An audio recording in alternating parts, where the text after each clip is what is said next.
Scientists have pulled out something incredible. It's not a Cleopatra update, but it's pretty dang close. Scientists have successfully sequenced the entire genome of the oldest ancient Egyptian DNA ever analyzed. And guess what? This guy lived when the first pyramids were being constructed. What a time to be alive, for real. Here's what they found. Meet our ancient pottery worker. This man lived well into his 60s, 4,000 years ago, which is already a feat in itself, but his genetic story is what is really fascinating. The analysis published in Nature showed that 20% of his ancestry came from West Asia. So think modern-day Iran, Iraq, and Jordan, while the remaining 80% came from North Africa. This genetic mix aligns with prior archaeological evidence. Ancient Egypt and Mesopotamia were two of the most sophisticated civilizations at the time, and now we have the DNA proof that they were interacting at some level. This discovery is huge because almost everything we know about ancient Egyptian life comes from artifacts and hieroglyphics, but genetic evidence?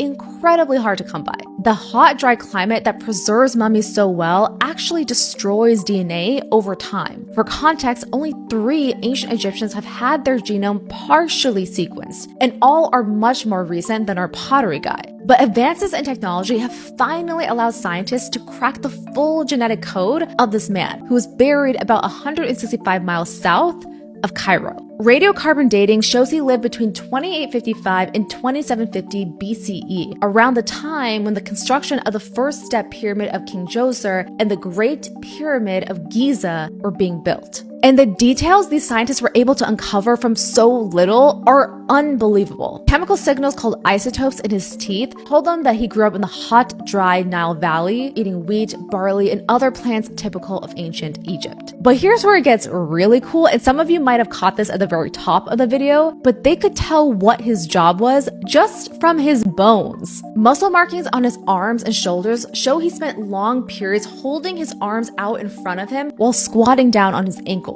His skull and his vertebrae show that he spent much of his life looking down and leaning forward. His sit bones were so enlarged from sitting on a hard surface for decades. Put it all together, and you get the classic posture of a potter working at his wheel. The way he was buried also tells us about his social status. He was placed in a large pottery vessel inside a rock-cut tomb, a burial style typically reserved for the upper class. So this wasn't just any potter, he was likely a skilled craftsman with upper standing. Interestingly, it was this burial method that also preserved his DNA so well. Our unnamed potter is just the beginning of a new way of understanding ancient Egyptian life through genetics. And what a way to start. If you want an even deeper dive on this topic, then head to my weekly newsletter on Substack.